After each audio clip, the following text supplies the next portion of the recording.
Malipayong Pasko natong tanan. Salamat sa atong pagsaulog nining Pasko. Salamat kaayo nga miabot kita nining maong adlaw sa pagkatao sa atong Ginoo, Disyembre 25, 2024. Hapit na gyud matapos ang tuig sa 2024. Ug salamat Ginoo nga kami nakadimdim o nakaabot.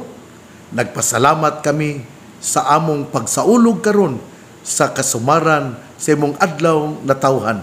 Ninyong tanan, mga parokyano, katawhan sa Archdiocese sa Osamis, ninyong tanan, mga katawhan sa Diocese sa Pagadian, mga kaparian o mga religious men and women, ninyong tanan, ako moingon, Merry, Merry Christmas. Ako yun, kamo nga pasalamatan, labi na gayon ang mga kaparian, nga mihimo gayon sa ilang obligasyon sa misa de Gallo, miadto gayon sa mga kapilya aron lamang sa ulugon o gatagan og pinaskuhan pinaagi sa paghatag sa Eukaristiya nganha sa ilang tagsa-tagsa ka mga barangay dinha sa ilang tagsa-tagsa ka kapilya. Saludo ako sa itong mga kaparian nga makugihon. Hinaot nga kining atanan yun ng pari, makugihon yun. Muna nga salamat yun kaayo. Ako po nga pasalamat sa ato nga Mayor Andy Waminal. Merry Christmas, Mayor. Sa ato usab nga Vice Mayor, si Vice Mayor Simplicia Bebe Neri. Malipayong Pasko, Vice Mayor Simplicia Bebe Neri. Sa tanan po nako nga mga amigog-amiga, nga mga konsehalis, ninyong tanan ako miingon, malipayong Pasko. Ako usab nga greetings, usa ka malipayon nga Pasko, nga panginaot sa usa ka mabulokon o malipayon nga kasaulugan sa Pasko, ngadto sa itong pinalanggang gobernador, Governor Attorney Henry S. Waminal, sa iyang kapika sa kinabuhi ni Attorney Ma'am Pearl Waminal. Ingon man usab sa ato usab nga congressman sa Segundo Distrito, si Congressman Sancho Fernando Waminal, og ingon man usab sa ato nga primerong distrito sa Misamis Occidental, Congressman Jason Almonte. Ako pod nga greetings ngadto ni former Congressman George Almonte o ni Vice Mayor J.J. Almonte. Ako sab nga greetings ngadto sa tanan nga mga mayores, labi na gyud usab ni Mayor Ben Canama o dina sa Tanggob, dina usab sa tanan. Ako mingon Merry, Merry, Merry Christmas ninyong tanan. Ako po di ay nga pasalamat og birthday greetings sa ato nga mga Archdiocesan Commission on Education Principals, kadto ni Dr. Rosa Lantaka, ni Ma'am Ajin Razonable, ni Monsignor Boy Naron Jr., ni Father Jonaber Ondo Roma, sa tanan, sa ako usab nga driver, si Louie Rodinas, ingon man usab sa ako nga mipuli nga mi-substitute ni Louie sa diha kay si Louie ako man pud nga gihatagan og papahulay aron makig-uban usab siyang mga anak gikan sa pizza 23, gikan sa pizza hangtod sa pizza 25, hangtod si Sir Keylor Turco mauman ang midrive kanako busa. Merry Christmas Mr. Keylor Turco o Merry Christmas usab sa ako sa iyang asawa si Jesselyn de Asis Turco, sa iyang duha ka anak si Dodong Ezekiel de Asis Turco o si Dodong Enzo Martin de Asis Turco. Sa ako sab nga mga igsoon, Merry Christmas ngadto nila ni Panfilo Humuad, ni ngadto sab ni Edgarda Humuad, ni Maria Cleope Humuad. Merry Christmas usab ngadto ni Mary Ann Humuad, ni Inday Lilibeth Humuad. Sa tanan nga mga Humuad's family, kadto ni Inday Lorna Yolanda Humuad, sa tanan ako miingon Merry, Merry, Merry Christmas. O ang atong ebanghelyo karon nining adlaw Miyerkules sa kahulugan sa Pasko, Disyembre 25, ang atong ebanghelyo atong kutloon sumala sa ebanghelyo ni San Lucas. Sa namalik na ang mga anghel ngadto sa langit, ang mga magbalantay sa karnero nag-ingnanay, mangadto kita sa Bethlehem ug tan-awon ta kining nahitabo nga gisugilon kanato sa Ginoo. Busa midali sila pag-adto ug hikaplagan nila si Maria ug si Jose ug nakita nila ang bata nga naghigda sa pasungan. Sa diha nga ang mga magbalantay nakakita sa bata, gisugilon nila ang gisulti sa anghel mahitungod kaniya ug ang tanang nakadungog niini nahibulong sa gibalita kanila sa mga magbalantay sa karnero. Nahinumdum si Maria nining tanan ug namalandong siya pag-ayo mahitungod nining mga butanga ug na mauli ang mga magbalantay nga nag-awit og mga pagdaig sa Dios tungod sa tanan nga ilang nadungog ug nakita sumala gayod sa gisugilon kanila sa anghel. Ebanghelyo sa atong Ginoo, daygon ikaw o Kristo. Una sa tanan, ang pag-announce, ang paghimo sa anunsyo nga nataw ang Mesiyas, gihimo sa anghel ngadto sa mga magbalantay sa karnero. Ngano man gyud nga ngadto man gyud sa magbalantay sa karnero ang gihatagan o una nga mensahe bahin sa pagkatao sa Mesiyas tungod kay gusto sa atong Ginoo nga dili nato i-small, dili nato iatakan ang dignidad sa mga magbalantay sa karnero, dili nato ipaubos ang ilang dignidad. Kaniadto gid ang mga magbalantay sa karnero hangtod tingali karon usa man na ka propesyon, pero usa ka pinakaubos nga propesyon tungod kay alang raman kini sa mga tao nga kining laktod nga pagkasulti kana bitawng pobre kaayo. Unya gitamay sila sa katilingban tungod kay baho man sila, ang ila nga mga baho man sa mga mananap. Og dinhi gisaysay nga ang una nga mensahe sa kaluwasan gihatag ngadto sa mga tao nga gisalikway sa katilingban, ngadto sa mga tao nga wala hatagi o dako nga dignidad. Gihatag ang maayong ang kaluwasan, ang mensahe sa kaluwasan ngadto sa mga tao nga sinalikway sa katilingban, ang mga magbalantay sa karnero. Unya, ningon sila, mangadto kita sa Bethlehem, tan-aw nato kining nahitabo, sumala gayud sa gisugilon kanato sa Ginoo. Una sa tanan, ang atong Ginoo na tao didto sa Bethlehem. Ang Bethlehem, ang kahulugan mao, the house of bread. Ang ato ding Ginoo na tao didto sa Bethlehem aron pagpakita nga siya mao ang pan nga maghatag kanato og kinabuhi. Atong hinumduman nga ang mga magbalantay sa karnero midali pag-adto ug ilang nahikaplagan si Maria ug si Jose ug ang bata nga gahigda sa pasungan. Usa kini ka symbolic nga pag-asoy sa pagkatao sa atong Ginoo. Una sa tanan, didto na tao sa Bethlehem, house of bread. Unya, didto usab gibutang ang batang Hesus didto sa pasungan.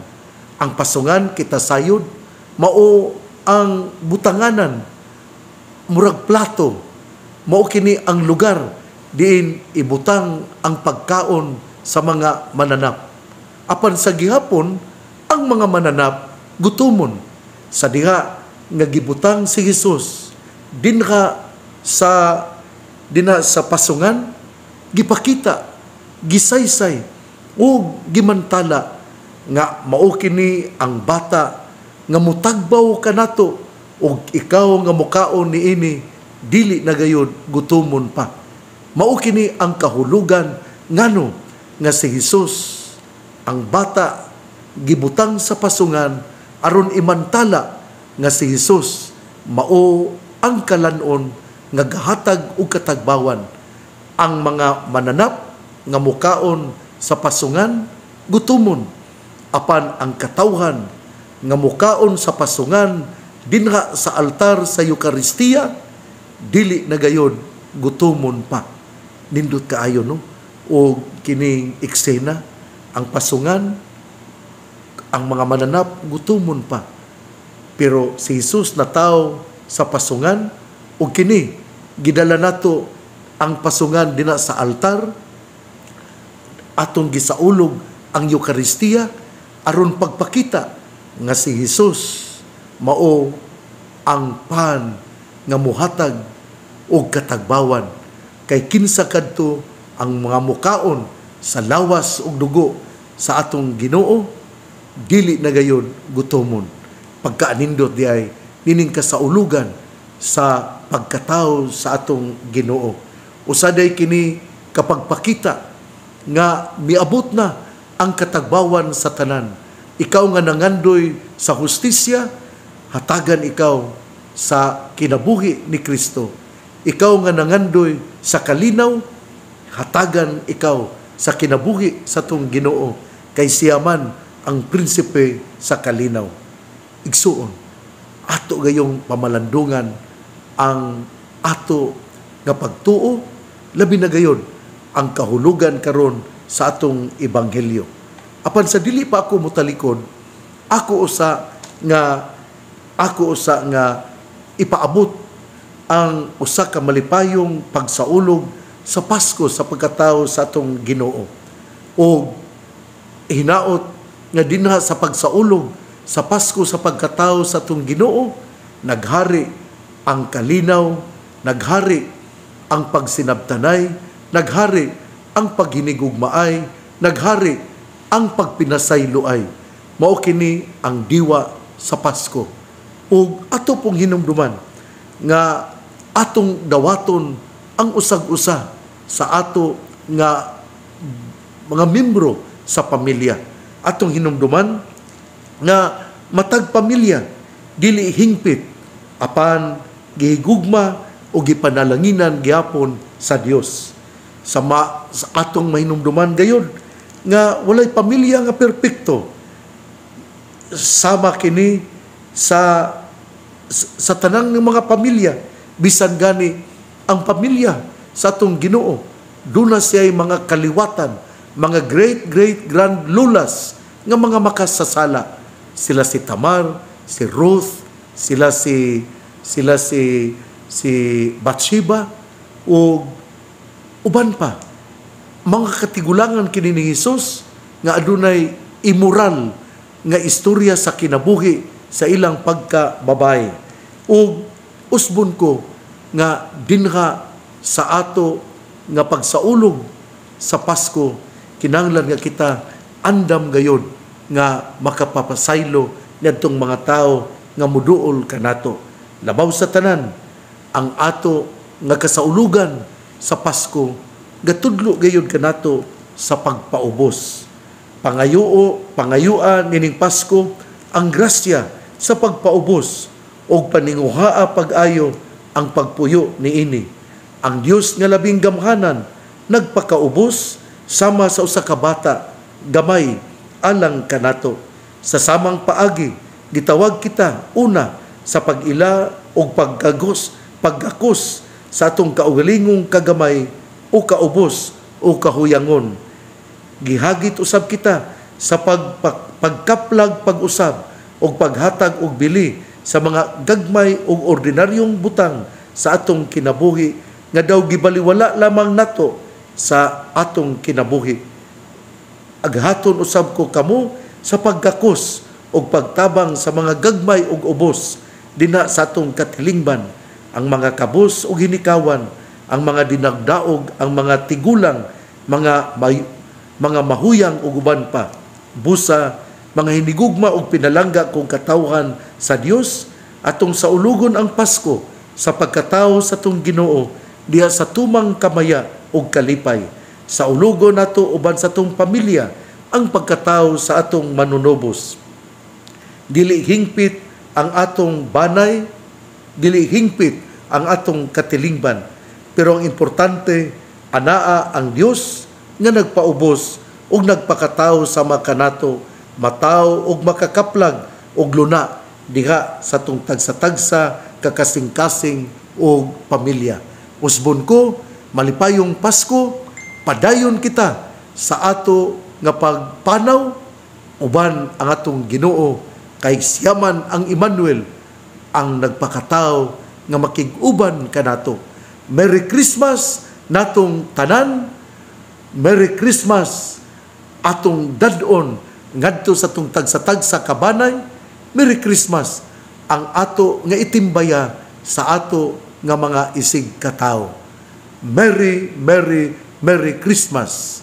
Iampo ang imong isig katao kay pinaagi ni ana ikaw makaila sa bili sa pagkatao sa atong Ginoo. Alang di ay niadtong mga anak diin wala diha magpuyo ang ilang mga ginikanan.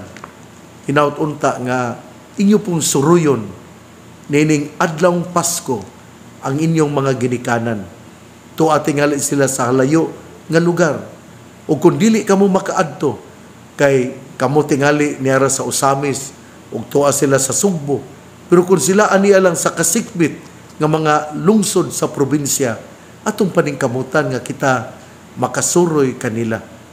Tingali kapuyon ka o tingali moingon ka dili lang kay makahinumdom lang ko sa mga pag-antos, mga kasakit.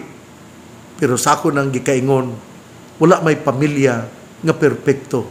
Ang importante mao nga kita mo ila nga nagkinahanglan kita sa Ginoo o kay nagkinahanglan kita sa Ginoo, hatagan kita og grasya aron mupadayon sa panaw ug makaabot sa gingarian sa Dios.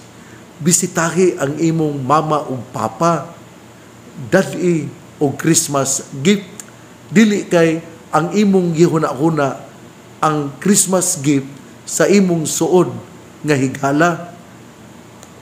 Imong yung panggaon ang imong mama ug papa, hatagi silang usa ka putos nga gasa nga maoy ilang handumanan sa ilang pagkaginikanan nga imong gidala tungod kay ikaw miila nga sila bililhon sa imong kinabuhi.